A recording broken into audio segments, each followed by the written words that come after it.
Hello everyone, welcome back. I'm Little McGriddle. Welcome to a game called Depression Quest. Depression Quest is a game that deals with living and depression in a very literal way.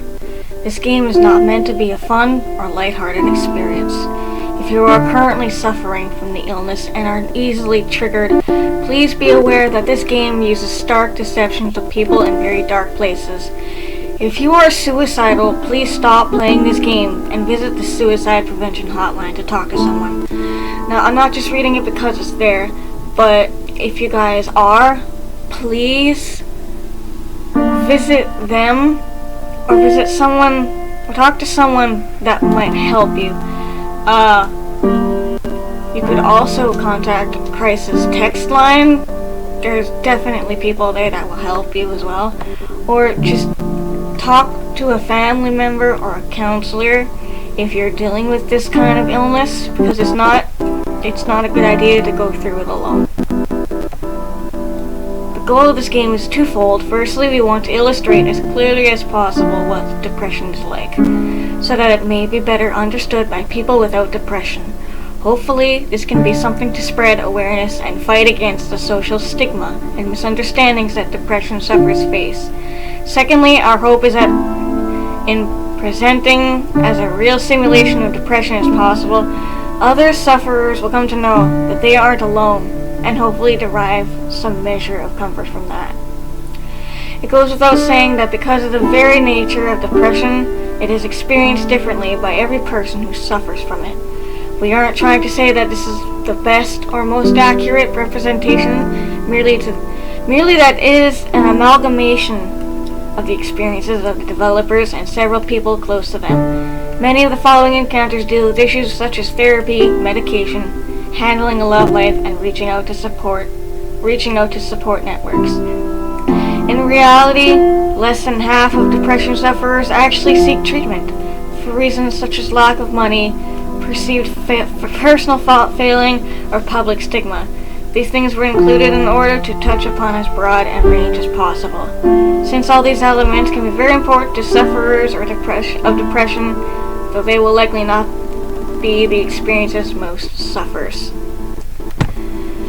It's important to recognize that not everyone with depression is so lucky. Many people with the illness don't have a lot of the luxuries that we have in this game. We've written it this way so that we can focus specifically on the illness, which becomes more and more difficult to deal with as the person who has it is less and less well off. This game uses audio as part of the play experience. We encourage you to play with your sound on. Thank you for playing. So, caution, if you do have depression and if you are suicidal, please proceed with caution or don't continue watching this video as, I don't know, but let's begin. It is early on a Monday morning. You are a mid-20s human being. You have a significant other named Alex. Hey, I have a brother named Alex. Who are you rather fond of? That you have been seeing exclusively for the past few months. The rest of your social circle consists of a variety of friends and acquaintances, some of whom you met at your day job, which is a little boring, but pays the rent. You'd like to be doing more with your life as with your parents, but you're still in the process of figuring out what that means and how to go about it. You are also dealing with motivation issues that sometimes make dealing with these things difficult. You feel like this is probably your fault, and on bad days we can feel inwardly angry and down on yourself for being lazy, but you're not quite sure how you can break out of it, or how other people deal with these feelings, and seem so very functional. You spend a lot of nights fixating on thinking about this, but never seem to do anything about it, other than lose sleep. Okay. It is an unseasonably warm Wednesday evening. You spent the past several hours at work. The past week or so you found your job motivation flagging more than usual. You've been in a fog practically all day today, simply going through the emotions without realizing even what you've been doing half the time. And yet, time seemed to be moving at half speed. You're so checked out that when your boss approaches you, you tell you that he's dead and you can go home early, it barely registers. Oh my. As you walk home, the streets hiss from the recent rainfall. You know that your significant other will be in classes until late. Another couple hours at least. You briefly consider using this serendipitous solitude to catch up on that project that you've been working on haphazardly for the past few months. As soon as you think about the work that awaits you at home, you can feel the panic creeping from the back of your brain, unbidden. All you can think about is how incredibly far behind you are, and the amount of work seems nothing less than insurmountable. By the time you arrive home and change out of your uncomfortable work clothes, the stress is weighing down on you like a heavy, wet wool blanket. Your computer seems to be staring you down from your desk. You want to sit down and work, but the mere thought of trying to work sends your stress levels flying. More than anything, you feel suddenly and absolutely exhausted and feel a strong desire to simply hide in bed. No, don't hide in bed. Do you order some food, grab a drink, and hunker down for a night of work? Reluctantly sit down at your desk and try to make yourself do something. Turn on TV telling yourself you just need a quick half hour to unwind from work. I wouldn't do that, because then, I don't know, crawl into bed. You're so stressed and overwhelmed you could possibly accomplish anything anyways. Now if you do that, it'll just get worse. Doing nothing makes it worse. I think I'll just reluctantly sit down at your desk. You make a stop at your fridge, turn on your favorite playlist and sit down to start working. You open the last file you were working on, and as soon as your hands touch the keyboard, your mind goes blank. Oh no. All the motivation and ideas you had when you arrived home vanish in a flash. Your brain seizes up and you find yourself physically incapable of any sort of productive thought. You take a break to loosen up, popping into your email box, Twitter, and various other internet-based distraction fodder. Oh, dude. Sounds like me. Frustratingly, this pattern continues through the course of the evening.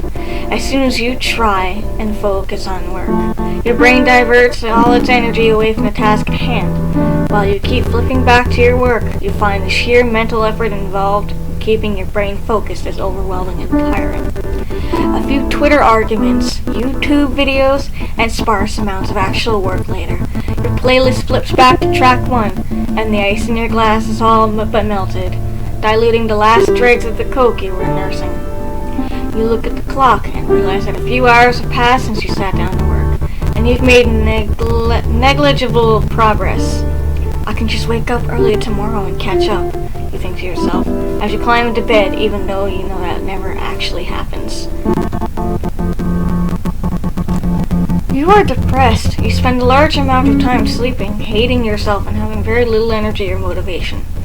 You are not currently seeing a therapist. You are not currently taking medication for depression. That's not good.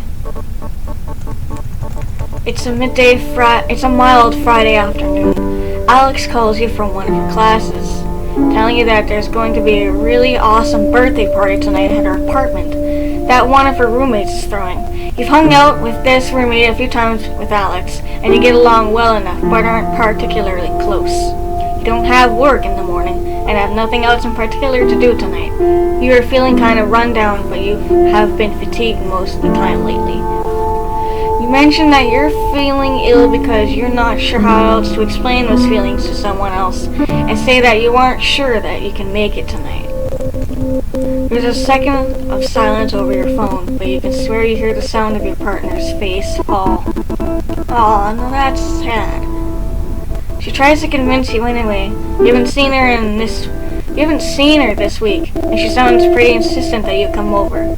She even drops a few suggestively worded hints that you can stay over with them tonight after the party. What do? Shake off your funk and go have a good time with your friend or girlfriend. Agree to go. Say that you're really not just feeling well and can't make it. If I don't do anything, it'll just make it worse. I feel like we should go out and do something, at least to help. So shake it off and go have a good time. Oh, well, we can't do that. Wait, Oh my god, why is that one crossed off? Shoot, okay, well, we're still going. I don't want to just keep this character at home because it's bad. You agree to go even though you're really not feeling social. You know it's important to Alex and you really like to see her. Seeing her does make you feel better sometimes, and you hope that this is the case tonight, even if it does mean dealing with all the usual social anxiety. Time to leave rolls around and you grab your overnight bag. Alex's apartment is a short walk away, and there are already people hanging out on the porch. You feel your chest tighten as you approach the building and try to steel your nerves. You quickly find your partner chatting away with the birthday girl, and Alex immediately lightens up when she sees you. I'm so happy you came! I wasn't sure if you were going to make it. A young man taps her on the shoulder and she turns back to you to apologize and let you know that they have to do something for the party. Alex hands you a beer and plants a kiss on your cheek before going off to deal with whatever came up. As you look around, you don't see anyone else you recognize. Of course not. Oh, no, I see what you're trying to do there. It says enthusiastically socialize, but that one's crossed off.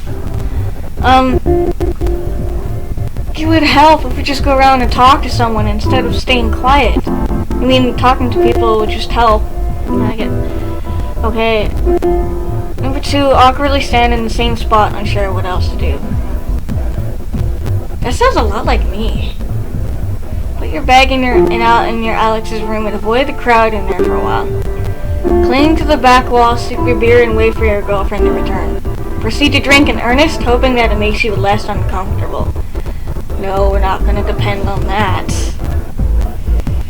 Good, I guess, I don't know, we'll do that. Can't say socialize because that one's crossed off. As Alex leaves you with a beer, you're unsure of what to do with yourself. Everyone else at the party is sectioned off into smaller groups of people who know each other, and you feel like it might be too rude to butt in on any of their conversations. As you're looking around, you can tell that you don't really know anyone else at the party.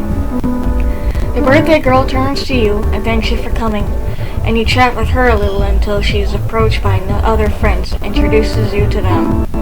You have very little in common with any of them, and they all seem to have known each other for a very long time. However, they're still friendly, albeit a little drunk, and you ask about your life and do the best to include you. You actually start to relax a little, but feeling slightly excluded when you're the only one who misses an inside joke about someone's professor. Ah, damn. You proceed to make small talk with that group until your girlfriend returns. At the end of the night, as you're falling asleep with Alex, she thanks you again for coming, half drunk. She confesses that you thought you were going to flake out, and was pleasantly surprised that you managed to come out. She says it lovingly, but you're not quite sure how you feel about that statement. Man, you should feel good. I mean, I honestly don't know what to say. Oh, we'll just keep moving forward. It's a little afternoon on a muggy Saturday. Now we're into Saturday. Your mother has come over for a surprise visit, claiming loudly that she doesn't see you enough, so she decided to invite herself over. As you converse, she walks around your place and you get the distinct impression that you're being inspected. Well, I feel that of course your mother or your parents would come over and inspect. And of course they start worrying about you because you're in this deep state of depression and you don't talk to anyone. Of course they'd be wondering what's going on, like she is. So what's going on with you lately? She asks abruptly. Taken somewhat aback by this left fielder, you tell her you're not sure what she means. She repeats the question, saying that you haven't seemed like yourself lately. She gestures to the dirty dishes piled in the sink and notes at the fact that you haven't called or visited in a while. Your reticence only seems to spur her on more. She presses you, asking you if you're having problems at work or with Alex, and you're beginning to feel increasingly battered by her sudden, well-meaning but overwhelming inquisition. Under questions, you become increasingly uncomfortable. You want to be able to explain to her how you've been feeling, but the truth is you're not really sure about yourself. Nothing horrific has happened at work or with your significant other or friends or anything like that. But all the same, you can't deny that lately you just felt drained, as though you're not really here. You wish you could tell your mother these things, but she hasn't been approachable about negative emotions in the past. She's the kind of person who holds the opinion that solution to any problem is to simply try harder and maintain a positive attitude. That's my goal this year, is to do exactly that. It's not easy, but if I work hard enough, I'm pretty sure I can move forward to achieving that goal. I'm not gonna give up and just wait till next year. A stance that has reared its head in past conversation when you've begun to explore the subject with her. You know she's unlikely to be understanding, and you feel the energy drain out of you when you imagine what would happen if you managed to blurt out everything you are feeling.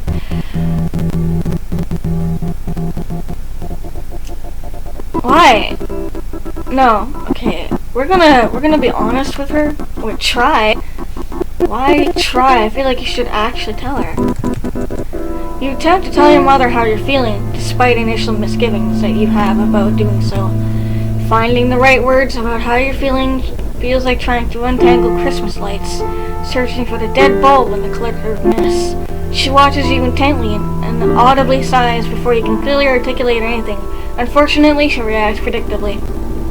An attitude like that won't get you anywhere. You need to work harder at getting what you want, instead of sitting around feeling sad about it. Nothing good will happen unless you make it happen. That's right, that's exactly what you should do. We shouldn't just... She isn't angry or spiteful as she tells you this. You try to explain that it's not a matter of that, but you can't tell that you're not getting anywhere. The frustration chokes the words in your throat and you give up on trying to push the subject further. You know she's giving you the advice that makes sense to her and genuinely wants the best for you. However, she doesn't understand that it's not as simple as somehow deciding to be positive or work harder. It's that those things aren't viable options because of these feelings. You accept your defeat and the conversation drifts onto other subjects. She leaves after chiding you to call her more often and take better care of yourself. You sigh heavily as you close the door behind her, spend the next few hours laying in bed staring at the ceiling.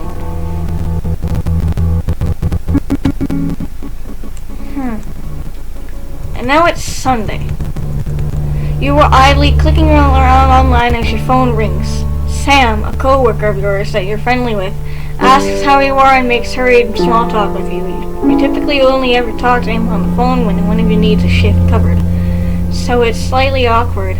You're waiting in anticipation for ask you to come in on short notice when he veers the conversation in a completely different direction. How do you feel about cats? He asks. Mine had kittens a few weeks ago and I'm having an awfully hard time finding a home for the last one of the litter. You don't have any pets, right? Oh, I see what he's trying to do. I think he's trying to give her a cat to cheer her up, because, you know, pets make everything better, I guess, you know? I mean, I feel like she should take the cat. It would make her more happy and she'd have a little friend to play with and cheer her up. It takes you a moment to process this new information, and you're caught off guard as he begins to earnestly try to sell you on the idea of taking the last kitten off his hands. It's not something that you had specifically considered before, and he seems fairly insistent. She's a real sweetheart, really loves people. She's got all her shots already taken care of, and the vet said she's healthy as a horse. I can bring her over by your place tonight if you're interested. You look around your apartment and try to picture a cat in it as it continues to tell you about how cute she is. You tell him that this is all kind of sudden and that you don't have anything for the kitten to set up here. Oh, don't worry about that. I can bring over litter box and food and all that since you'd really be helping out of a fix. It's the least I could do. I just don't want to have to put her in a shelter. You can't help but feel like you're being quite guilt-tripped, but you decide to give some serious consideration. It does get awfully lonely around your apartment, and it might feel less empty with a cat around. However, since you've been feeling so down, it might have me gonna taking on the responsibility of a cat, even if they are fairly low maintenance. Well, I feel like you should try. Just, you know. Oh, no, what? Take the cat knowing full well that you can take good care of it. Huh, decline. Okay, number 3, become a cat owner, you can use the companionship. 4, decline, you're not in a good enough place to be taking on more responsibility right now. I don't know, but I feel like we should take the cat.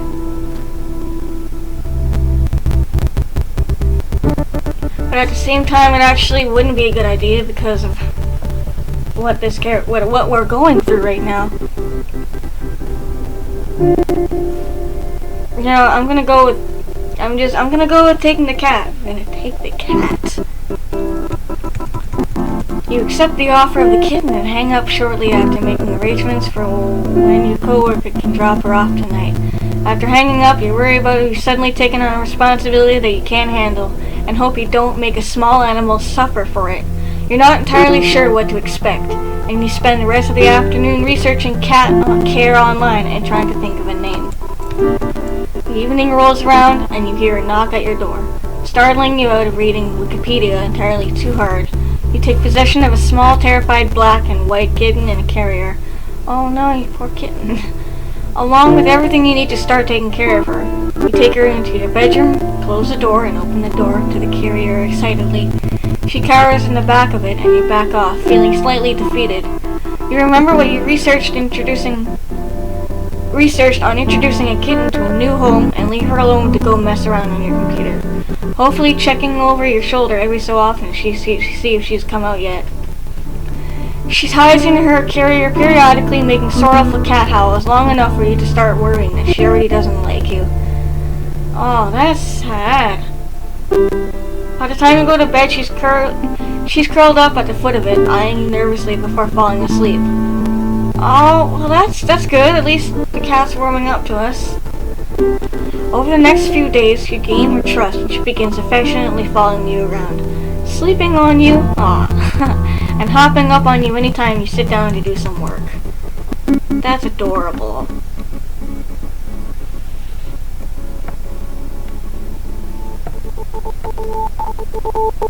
Oh, what's going on here? Okay, we're done. It's late Friday afternoon, and quitting time is just around the corner. A bright, clear day is giving way to a still, temperate evening. You can hear your co-workers all around you anxiously making plans for their evenings and weekends. God, wait, did we just skip to a Friday? Okay, it's been a whole week? But you're really looking forward to just going home and resting after what's turned out to be a very long and taxing work week. Just before the end of your shift, you get a call from Alex. You see a group of your mutual friends are heading out to a nearby pub for dinner and drinks to celebrate the end of the week, and they want to know if you'd like to come along. You tentatively tell her that you're emotionally exhausted from the work week, and a social outing like that would just take too much out of you today. You encourage her to go and have a good time, since you know it's been a while since she's gone out with friends. But the effort feels futile, since you know that she isn't going to go without you. A couple of hours later, the two of you find yourselves in a familiar position, on the couch watching comedy shows on Netflix. A box of pizza open on the coffee table in front of you. As you look across the couch at her, you start to feel anxious. You feel bad about effectively forcing the two of you to stay in tonight. Again, while you are always appreciative of your partner's efforts to take your feelings into account and help make sure you're socially comfortable, you sincerely worry that you're holding her back from enjoying a more fulfilling relationship. While she does seem to enjoy spending time with you, as the two of you sit in a comfortable, almost contented silence, watching old shows you've each seen 2 or 3 times before, your ever-increasing fear that your relationship is becoming one-sided weighs more and more heavily on you. You feel more than ever like a burden or a ward to her, and it's virtually impossible for you to see that value and you could possibly offer to her in return. Worst of all, the nagging fear has made you feel more self-conscious than ever, withdrawing inwards, and you've started to pull away even from her, Alex herself. Oh no. No, we shouldn't say anything, and we feel we should talk about it. So we're gonna ask Alex if she's happy with the relationship.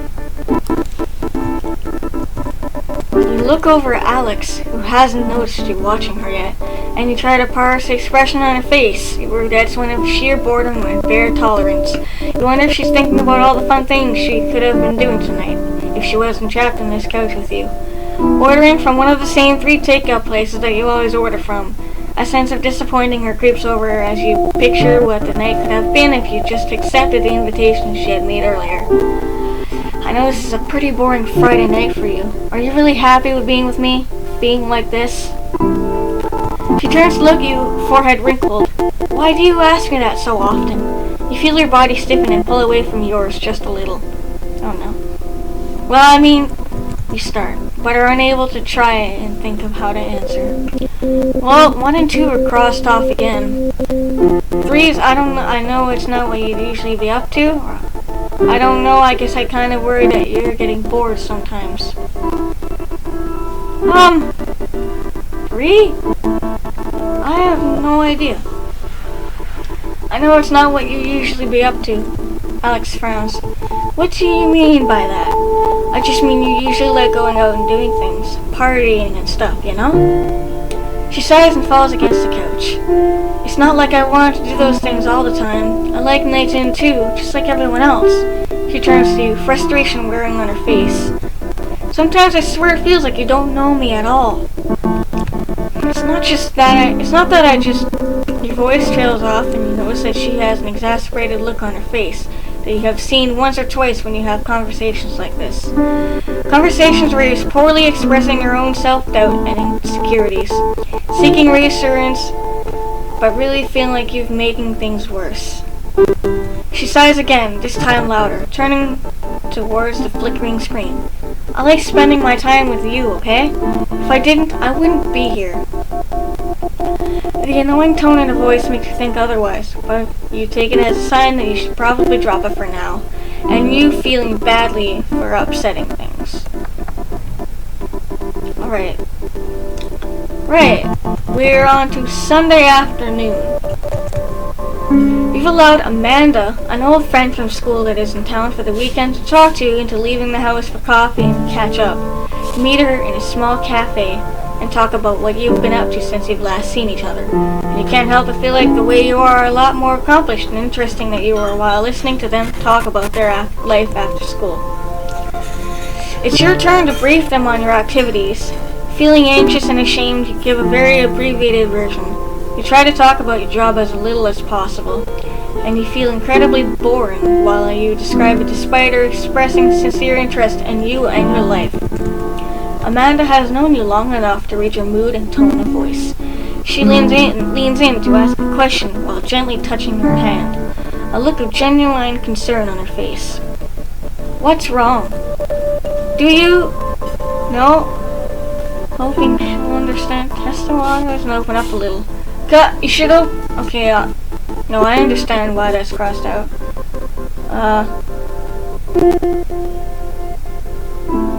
No.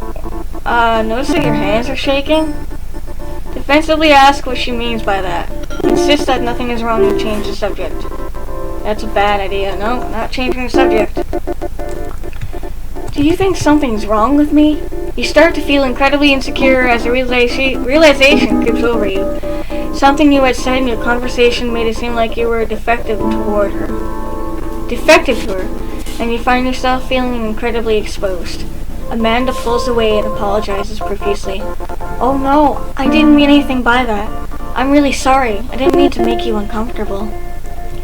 You apologize as well, and say that it's probably because you haven't been sleeping well. She tries to steer the conversation to one of mutual interest while you're still feeling incredibly embarrassed and vulnerable. You find it hard to focus on what she's actually saying, because you're busy analyzing your behavior in your own head while making small talk. The awkward undertone remains, and the outing ends soon after that.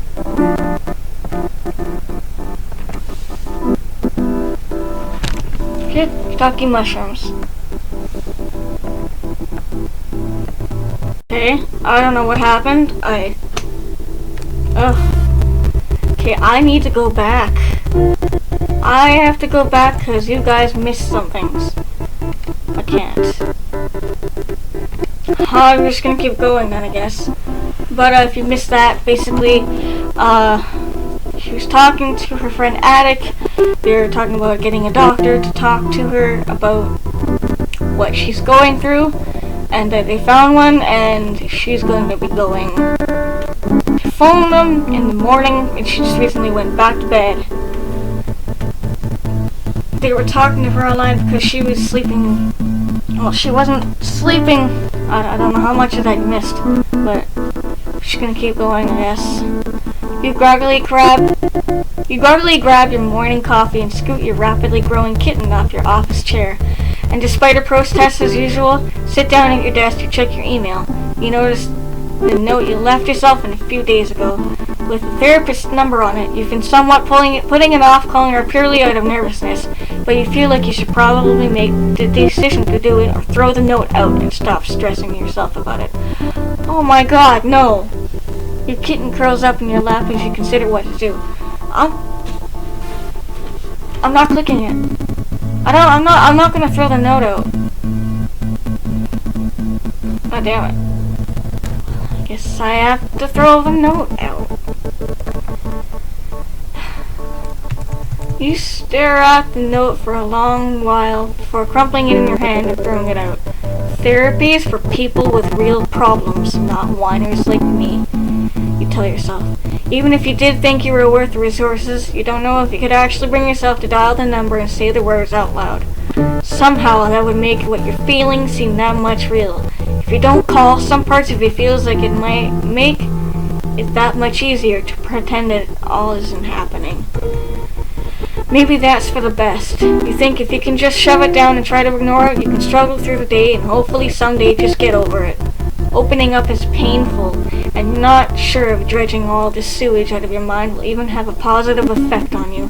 The therapist would probably laugh at you anyway. Is this really what people go through? For all of you out there, I feel sincerely sorry for you that you're going through this kind of stuff. That's awful. Just gonna keep going. It's a chilly Thursday night and you've just gotten off work. This has felt like one of the longest days you've faced in recent memory, even though nothing exceptionally had happened. A ton of minor things kept going wrong, and co-workers had tried your patience through the day. You considered leaving work early, but you've already had enough absences lately on the days you feel too crushed by the job to get out of bed and didn't want to risk it. You're lost in thought on the commute home, and your feelings of frustration both with your life and the world around you build as you run into minor annoyances, like someone bumping into you really hard as they walk by. By the time you get home, you're exhausted, and in the moment of metacognition realize if you don't snap out of it, you're probably in for a long and trying night as well. These pent-up feelings aren't dying down, and are eating you. You open your front door and stare at your apartment. An overwhelming feeling of exhaustion overcomes you, and you feel like your energy levels are low enough that you'll likely settle into a single activity tonight. What do you do?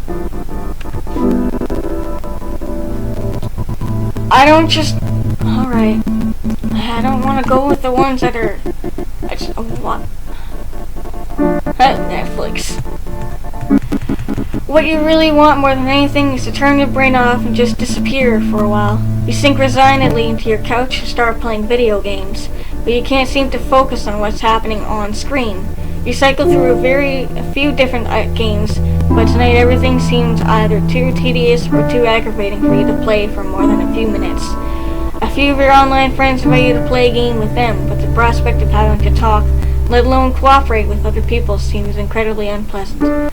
You decide to give the video games a rest for the evening, though you worry that you've offended your online friends and your next conversation will be awkward because of it, giving you yet another source of stress to weigh down on you tonight. You boot up Netflix and cycle through some of your favorite shows and movies that you flag as wanting to come back to, but again noting nothing seems to be able to hold your attention. You feel what can only be described as mentally fidgety, like there's an under-scratchable itch somewhere in your brain that is becoming increasingly hard to ignore. You send off a quick text to Alex hoping that conversation will help you pull out of your head enough to relax. but you know she's in class tonight, and the chances of her replying are slim. You head into the kitchen for food and come out with not so much as a sandwich as just peanut butter on 2 pieces of bread. You pace anxiously around your apartment while you eat, irritated both by whatever this nerve-wracking feeling is and by your ability to just ignore it and unwind. Your evening is filled with half-successful attempts at distraction, and you ultimately head to bed late, head filled with static.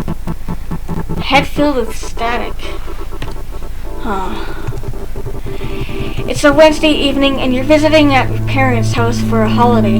It's one of the handful of times during the year you drive out to visit your old hometown, and you've seen random people you've had gone to school with around town. Whenever bumping into them, you're the usual short versions of what you've done since graduating or exchanged. You've gone through a few of these today and have been very aware of how much you feel you haven't accomplished. When you were in high school, you've had much larger plans, and you feel like you've failed to manifest most of them. Even if you had managed to, you've largely lost interest in what you thought you wanted to do growing up. Neither you're not really sure what you want to do, and you felt like you're lacking the ambition or drive to figure it out. Everyone you've caught up with seems so much happier than you. Like they've all got their lives all figured out, and you've kind of been feeling like a failure by comparison. Your brother Malcolm arrives with his wife in tow shortly before you all sit down to dinner. He's been traveling for his job lately, and you haven't seen him since the day he picked you up from the dentist. Your parents haven't seen him since before then. During dinner, they all catch up, and Malcolm talks about the amazing things he's done on the road. Your mother turns to you and asks what you've been up to since you've seen them last. Oh, same old, you say. Nothing really new going on. Your mother makes a face. Oh, nothing new? How long are you planning on staying at that job of yours? What do you say? Well, clearly we're not going on the subject. We are going to excuse myself from the bathroom. As your mother looks across the table at you expectantly, everything inside you wants to run away. You have had this conversation with her enough to know that anything you could say would either be a lie or was a result in a lecture after spending the day feeling like you're a failure already. You can't really handle more of the same from your family regardless of how well they mean. Actually, I'll be right back. I have to use the restroom. Same. Well, I didn't die. Just my voice died.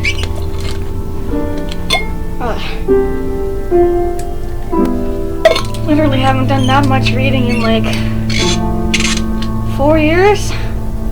Maybe 6? You excuse yourself from the table despite not actually having to use the facilities and head to the bathroom. You lock the door behind you and flip down the toilet lid, take a seat, and rest your head in your hands. You take a few deep breaths as your mind runs through its typical self-deprecating scripts. Do you still feel as though it's a moment of relief? Even though you love your family, you really feel like they don't know you at all sometimes, and this makes them exhausting to be around. On nights like this, you wish you could tell them what you were feeling. So sometimes it feels like you're lost in the woods. In the woods! If you don't know that reference. And not if you were to drop dead in your apartment, the world wouldn't notice. You want to make her understand that more often than not, you feel like an alien. Like there isn't anywhere in this world that feels like a place where you belong. And you have no idea how to fix it or what to do. You wish you could find the words so they would understand you, but you end up feeling like an outsider instead. Instead, you decide to remove yourself from the situation and calm down. You couldn't see resolution where attempting those things would work, and you needed a moment of space instead. You hear a knock on the door. Malcolm's voice comes to the door. Hey kiddo, you alright in there? Been in there for a while. Yeah, I was just feeling a little sick. Well, if there's anything I can get you, let me know. You're about to serve pie, if you're feeling up to it, you know. Yeah, I'll be out in a minute. Malcolm was quiet for a moment. Hey, just so you know, I'm really proud of you. You hear his big footsteps walk away from the door, and you splash water on your face before leaving to rejoin your family. Okay, there wasn't anything there. It's a rainy night. You were hurrying through the rain up to Alex's apartment at her behest. Though your pace is quick, the rain is steadily soaking up your pant legs as you traverse the town, and it's darkening your already poor mood. The call came while you were at home after a day of dealing with abnormally frustrating people. You'd spent the afternoon trying to unwind and get some work on your project done. Alex called and interrupted whenever you tried to make progress, get frustrated at not making progress. Have a harder time to make progress due to the frustration repeat loops, and you haven't fully shaken off the feeling of being annoyed with yourself from it yet. You knock on her door, and on the third knock you hear her voice call from further in the apartment to come in. As you cross the threshold, dripping water all the way, you notice that the lights are turned down very low in the apartment. You squint to navigate it as you clutch onto your damp umbrella, but end up hitting your shin on the side table, mumbling a profanity under your breath. You barely make out Alex emerging from the hallway, clad in what looks like to be a robe with the bare skin of her legs peering out underneath. "Why don't you come in and warm up?" she asks in her designated, slightly cheesy, sexy voice. Ooh. After a beat of silence, she states more naturally, "My roommates are all out of town this weekend, so I thought it might be nice to have a little fun while they're away." Oh my. You appreciate her affection, but you're too wrapped up in your own negative feedback loops to be in the mood right now. No! Really? Do we have to do that? Oh, I'm not in the mood. God damn it. I don't... You start, unsure of how to phrase how you're feeling in a way that doesn't hurt her. Even at those words, her face is falling. Right, this is sudden, she says, clutching the top of her robe closed. No, it's not you, She cuts off, "It's not you, it's me, right? It's okay, I get it." She moves to her bookshelf and blows out some candles you had failed to notice. It was cheesy anyway. The hurt in her voice cuts you down to your core, and you can tell she feels rejected by you, and everything feels like it's happening so quickly. It's slipping through your fingers. You wish you were telepathic and could let her know exactly how you feel about her, so that she wouldn't be wounded by your own mood. "This was all really nice. I just had a hard day." And you stammer, but she leaves the room and you hear the bedroom door close. Unsure what else to do, you sit down on a couch to wait for her to return. You feel terrible for hurting her, but she clearly meant nothing but good. Although you didn't want to have sex with her right at this moment, you were beating yourself up for handling it so poorly. Why couldn't you find the right words to let her down gently, without her thinking that she had already done something wrong? Why do you have to be such a shitty partner? She emerges from her room, now dressed. Her eyes are red, but you can tell she's trying not to show that she was crying. Oh my god, no. I actually have to do a lot of coursework, so maybe you should head home. This was kind of a dumb idea anyway. Sorry. Okay, you mutter, not wanting to make things worse. A couple of seconds of silence pass as neither of you are sure what to say from there. You leave with a quick goodbye and curse yourself the entire way home. Which, speaking, I think we are going to do the same because I am running out of time for this video. But I'm not going to be putting it down. I am going to continue this, so there will be another video later today, continuing on with Depression Quest. I hope you're interested in it so far. Probably not enjoying it. I don't know what to say about this kind of thing. But thanks for watching. If you liked it, hit that button. And catch you in the next video. Stay your awesome selves. Sorry.